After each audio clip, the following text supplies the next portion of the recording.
So some more rather interesting Warhammer 40k rules previews today. It looks like we've got some important questions answered for the datasheets and stat lines. Let's talk about morale, objectives and weapons, and the profile for the Primaris Intercessor.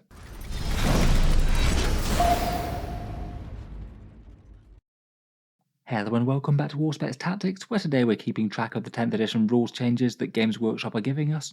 And this time we're going over one of their rules previews regarding their datasheets, talking about how their stats have changed, and giving us just a little bit more of an in-depth look as to how their stats will actually work in practice, rather than the surface level look that we had before. There's still definitely questions that need answering, but they are gradually building up the rules for the edition bit by bit. Perhaps the highlights for this one are the new rules for objective control, a bit more detail as to how the morale stats work and what's going to be affected by them, a few more small hints as to how weapons will work, and then a preview of the Primaris Intercessor stat line and a few changes from there, though most of it staying the same. Lots to talk about, so let's jump straight into it.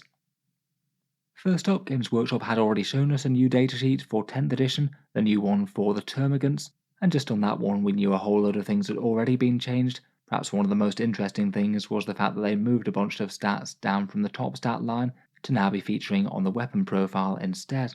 On the main unit profile we now just have the movement, 6 inches for the Space Marine here, the defensive profile, the toughness, save and wounds, the new leadership characteristic with its X plus value, and then a new stat called OC, which is how well the unit scores objectives. Then the number of attacks is actually moved down onto the weapon profile, and the attack gets an attack profile whether it's a ranged weapon or a combat one now. And also the to hit roll is moved down here as well, either the ballistic skill or weapon skill, and some weapons will hit worse than others, like say power fists in combat, which they do confirm in this. Overall, perhaps not the most groundbreaking changes here, kind of moving things around for the most part. The more interesting things from this though is that they do dig into the new stats a little bit, and first up they do confirm about objective control. That's the OC stat for this model, and it does work basically as a lot of people were predicting. Add up the number of points for the number of models within range of an objective, and the player with the most points wins. It means that say if you had 2 models with an OC of 2 on an objective, they would score it against 3 models that your opponent have of an OC of 1. It does appear that from the previews so far that troops will get additional OC. Both the Tyranid Termagant and the Space Marine Intercessor both get an OC of 2. I would guess that most non-troops infantry will only have an OC of 1. And it will be kind of interesting to see what sort of objective control things like mid-sized vehicles get. It might mean that Games Workshop is a bit more lenient on them controlling objectives going forward, and it also makes certain big models perhaps a bit better at scoring objectives. They could roll in changes like the Adeptus Custodes objective rules or the Imperial Knight objective rules and just have them all reflected in this one simple stat. Overall, I do really quite like the system. I think it's fairly neat and effective, though arguably I would say that it might be a small nerf to troops maybe. Arguably, I think you could say that it's a little bit less powerful than pure objective secured, as objective secured just basically wins the objective against all comers, no matter how many models the opponent has if they don't have any obsec. I'd say that this maybe makes a bit more sense though really. Troops are going to be better at holding objectives, but not insurmountably so. You won't have weird cases like say one Orc Boy being able to hold an objective against 10 Terminators if they're also on there, and that did just feel just a little bit counterintuitive to me. Overall I quite like it, maybe not the most enormous change in the world, but probably one for the better. Next up we've got a few more details on morale stats. We already had noticed that the morale characteristic had been replaced by an X plus number, and it did appear that high morale characteristics are worse now. As they mentioned previously, the morale phase of Warhammer 40k is gone entirely.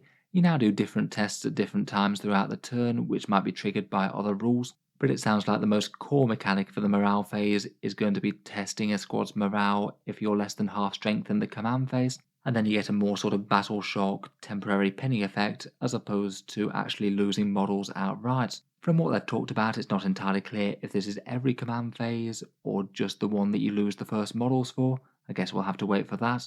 And then the way that you test is by rolling 2d6 against the leadership that you're testing on. If you roll higher, then the test is passed, and if you roll lower, then it's failed.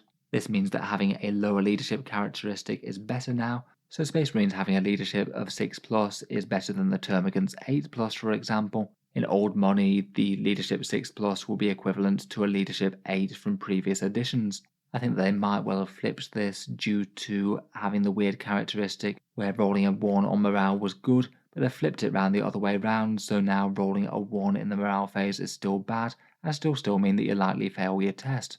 Looks like they're perhaps making 40k as though that 1s are bad regardless, even on leadership now. As mentioned, apparently the consequences of morale failure have changed. You no longer lose entire models as basically an extra way of dealing damage, and I feel like that often just felt a bit arbitrary, and it felt a bit weird having things like superhuman space marines just fleeing the field. Now what they're offering is maybe a bit more equivalent to something like an old school pinning check maybe, or perhaps being shaken in combat.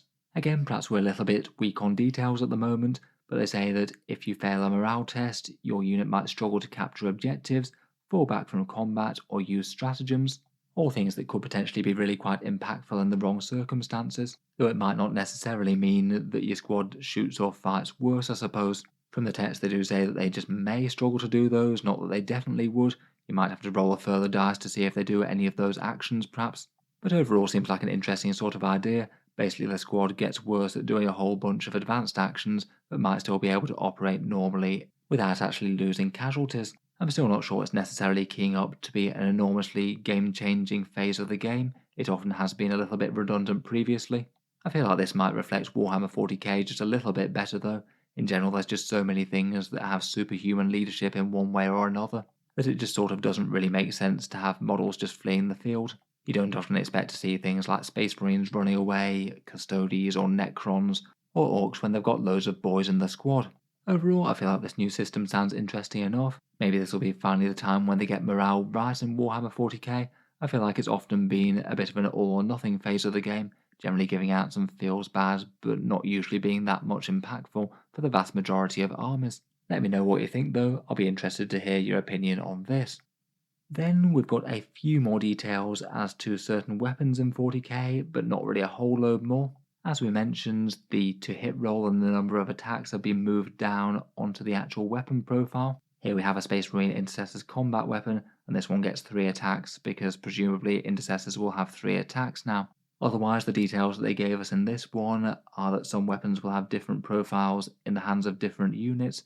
The example they actually gave for this are things like chainswords better for Space Marines than they are for, say, cultists. I guess that would reflect the Astartes chainsword profile with the extra AP -1 as it is currently. I could certainly see that being different for other weapons as well, like say maybe vehicle mounted las cannons versus man portable ones. A kind of similar gun but a slightly different scaling and perhaps better support.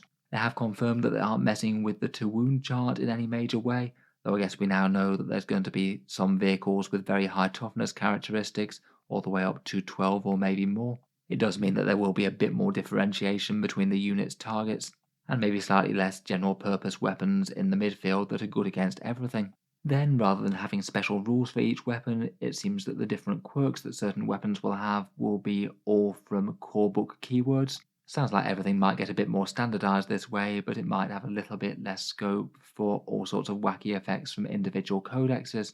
The ones that they mention here are an auto hit mechanic from Flamers, Pistol and Assault. All of these will likely be in the core book for Warhammer 40k.